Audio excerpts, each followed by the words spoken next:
SMP kelas loro apa telu to, Mas? Jenengan? Hah? SD kelas 6, Pak. Heh? SD kelas 6. Kok iso kelas 6? Iya. Kok ora milih SMP? Enggak mau, Pak. Oh, enggak mau. Sebabnya apa enggak mau? Oke, SD, Pak. Kok iso? Nggih, sampai 6. Oh, sampai 6. Lah SMP? Sampai 3. Wah, iya. Alon-alon ya, alon-alon. Iku iso. Iya, Pak. Berarti nembang-nembang cara anak-anak itu ya iso. Satu-satu nek lho iso ya Mas Lomo.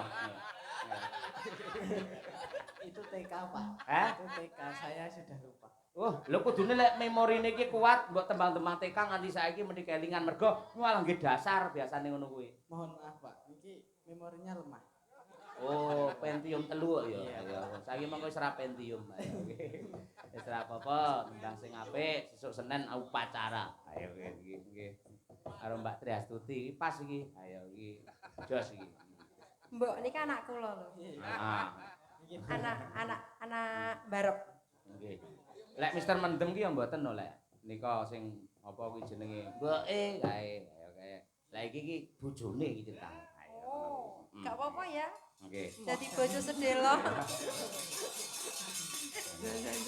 Kowe ora ngrasakne sing tuwa lho. Pokoke iku hati-hati lho Sul. Nganti keracunan susu kedaluwarsa gitu. Ayo. Mendem ciwe bergas bareng ngombe susu malah kedaluwarsa. Gumoh wae. Monggo Mister Mendem. Nah, diaturake Mbak Tutik karo Mas Sulomo. Yuk, terus. Ditone wae.